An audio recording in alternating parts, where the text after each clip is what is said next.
مولا کائنات رضی اللہ تعالی عنہ کی ولادت کے حوالے سے آج کا جشن مولا کائنات یہ پروگرام چل رہے ہیں، تو ایک دو باتیں عرض کر دوں۔ حضرت علی بن مرتضیٰ رضی اللہ تعالی عنہ آپ سرکار وہ ہستی ہیں کہ جن کی ولادت بھی کعبۃ اللہ کے اندر ہوئی۔ جن کی ولادت کہاں ہوئی تھی؟ جن کی ولادت کہاں ہوئی؟ جن کی ولادت بھی کعبۃ اللہ کے اندر اور شہادت بھی رب تعالیٰ کے گھر کے اندر۔ شہادت مسجد میں، ولادت کعبۃ اللہ میں، کسیرا میسر نشد ای سعادت بکعبہ ولادت بمسجد شہادت۔ رب تعالیٰ نے یہ سعادت عطا فرمائی ہے، آتے ہیں تو تب بھی رب کے گھر کے اندر، دنیا سے جانے کا وقت آتا ہے تو تب بھی رب کے گھر کے اندر۔ وہ حضرت علی رضی اللہ تعالیٰ کو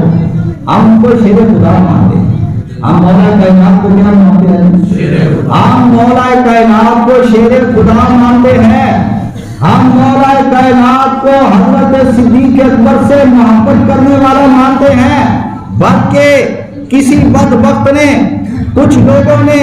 حضرت صدیق اکبر، حضرت فاروق اعظم کے بارے میں نازیبا الفاظ کہے، مولا کائنات نے سن لیا، آپ سرکار کی آنکھوں کے اندر آنسو آ گئے، آپ رو پڑے، آپ سرکار مسجد کے اندر جا کر منبر پہ رونق افروز ہو گئے اور فرمایا لوگوں آؤ، جی حضور کس لیے؟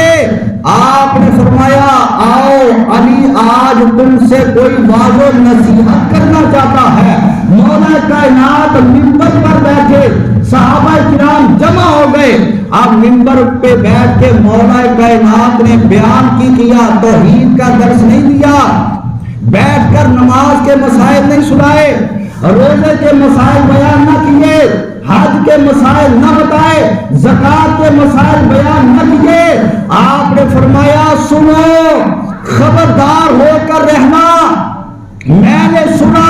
کچھ لوگ حضرت صدیق اکبر، حضرت عمر کی شان کے اندر وہ الفاظ کہہ رہے تھے جو الفاظ ان کی شان کے لائق نہ تھے،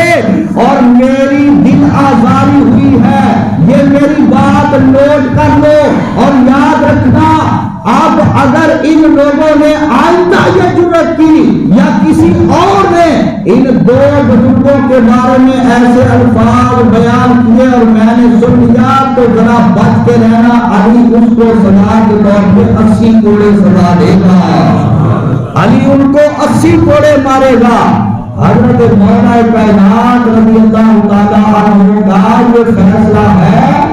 علم کے شہر کے دروازے کا یہ فیصلہ ہے کہ جو شیخین کریمین کی شان میں بے ادبی کے الفاظ کہے وہ عزت کے لائق نہیں، وہ سزا کے لائق ہے۔ مولا کائنات نے فرمایا میں اس کو 80 کوڑے ماروں گا۔ حضرت علی رضی اللہ تعالیٰ کو آپ سرکار نے حضرت صدیق اکبر رضی اللہ تعالیٰ عنہ کا، حضرت فاروق اعظم کا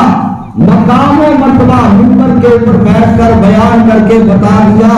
کہ یہ وہ ہستیاں ہیں کہ علی دل و جان کے ساتھ ان سے محبت بھی کرتا ہے، ان کا ادب و احترام بھی کرتا ہے۔